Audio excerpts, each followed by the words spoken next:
Howdy guys, Mac Double Tap. So another gunsmithing 101 video. The mounting the scope. So this scope is completely free floating. There's a couple of problems I see a lot with people mounting scopes. One of the first things I'll see that people do that I don't really... What does it look like that? I guess that's better. I see people, they'll either have the scope run all the way forward to a mount or all the way back at the bubble or the bells. Don't. It doesn't have to be off it far, just a whisker. Just enough that it's not touching it. I think it has something to do with harmonics, honestly. One of the first things you need to do, people always ask me, how do I get my crosshairs level? Pretty easy. So over here I have, I don't know if you can see that, I have a black, it's right here, I have a black level line I put on the wall with level. It actually helps some if you can do that from further away, but I'm limited in my space right here. This works just fine. The next thing I see people not doing that they should, especially if you're gonna, now is it huge if you're shooting, hunting, you know, a deer rifle that you're gonna be shooting 200-300 yards? Probably not. I still like them level. If you're doing this in your home or your garage, typically a corner of a building is reasonably level, or should be. Check it with level, and you can use that for an aiming point. The next thing we need to have, just level crosshairs, also means level with the axis of the bore.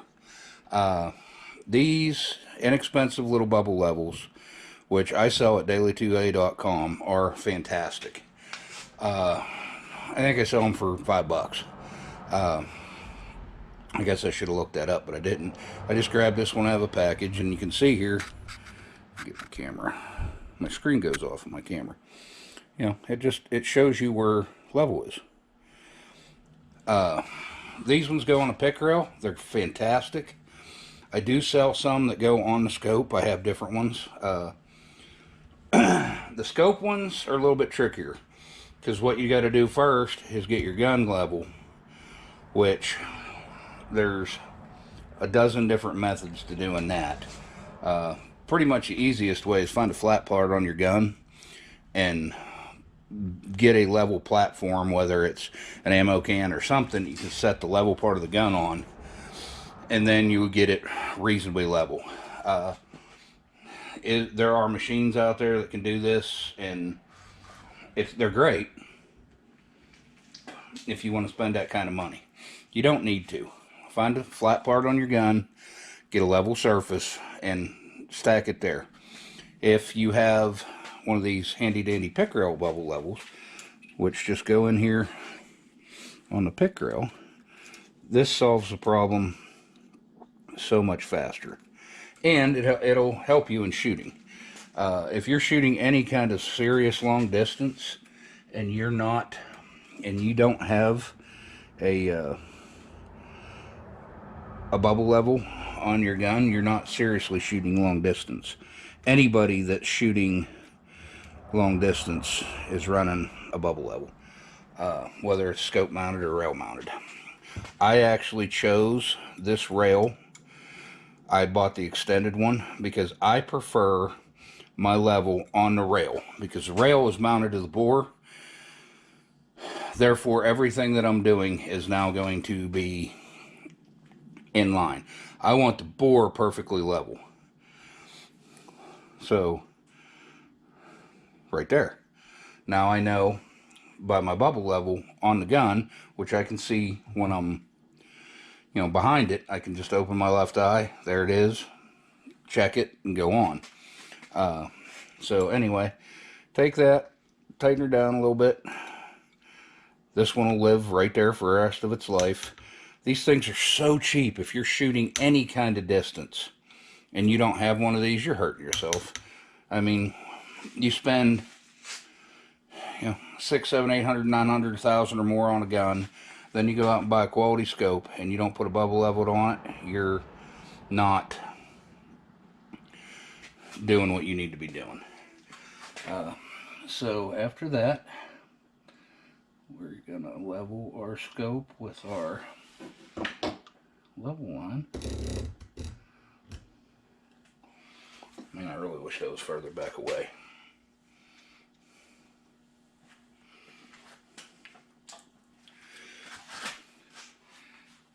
Level gun. Gun's perfectly level.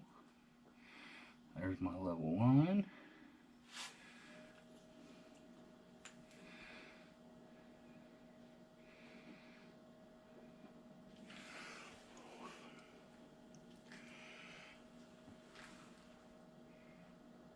Alright, we're good to go. So now, the next thing I see people do, you want these caps, which mine are loose right now. I assume you can see that. I hate this camera, the screen shuts off. I think you can see that, that's moving. I see people crank one side down and they'll make this tight, and then the other side will have this big gap on it. That does not give you even pressure. So, as you tighten these down, hold it, which I don't know if I can do this and not block the camera. Hold it like so, to where you got equal distance on either side. I can feel it with the tips of my fingers. And from that, start tightening it down. I tighten down the left one, the front, and then the rear on the other side. Don't know if that really matters. Before you get it super tight, we're going to go back. See, I bumped my scope. I know I can already tell you that. And this is a game of a little bits. Put a little bit on it, adjust it, check your level. Happy there.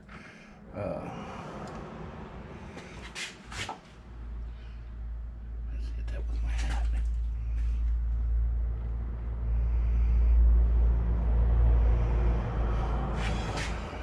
Check it again. Good. Hold on to my mount. Give her a little. Give her a little. Once you got a decent bite, that the scope's not just going to move. Check her again. Bubble level's perfect.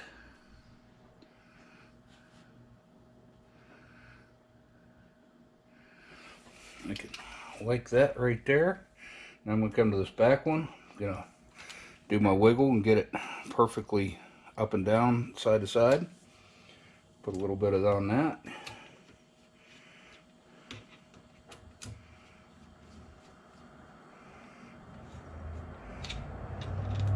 And you'll start to feel it pinch your fingers when you're moving one side. The minute you start to feel that side move, go to the other and just kind of go back and forth a little bit. Got a little there, a little there, a little there, a little there. Alright, bubble level says perfect. Crosshairs with the line on the wall are perfect. Now, so once we got that done, and I've got it tightened down enough where it's not going to move during the rest of the installation, now I'm going to go ahead and get the other screws. Just bringing them down basically a little bit better than finger tight. Again, if in the beginning stages of tightening these you feel any resistance, you can see I was moving this with just 2 fingers. If you're having to twist that screw down in hard, you're cross-threading it, stop.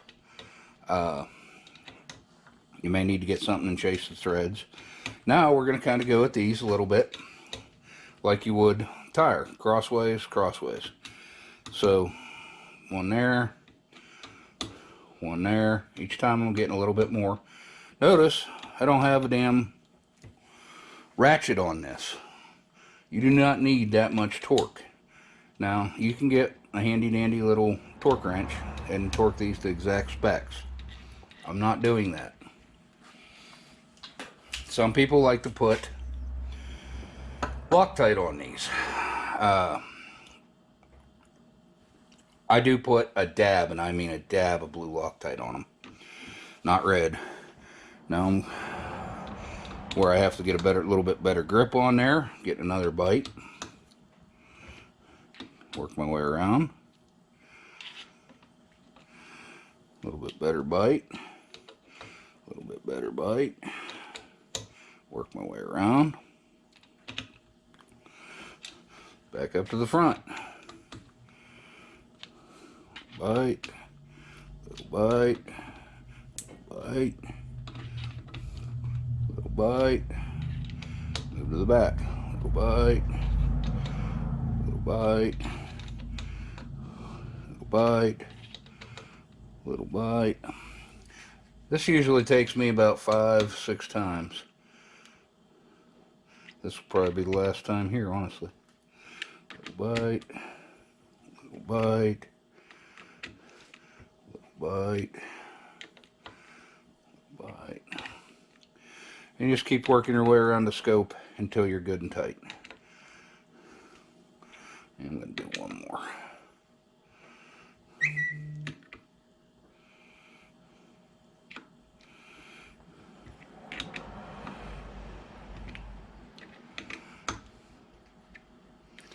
So that's it. That is a well-mounted scope that will last forever if you need it to.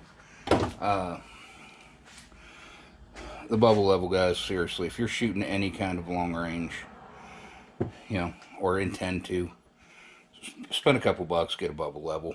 The ones that clamp onto the scope, a little bit more expensive, but still well worth the money. We're ready to go out and sight this critter in. But I appreciate you guys watching. Like, share, subscribe. Any questions, put them down in the comments, and have a good day.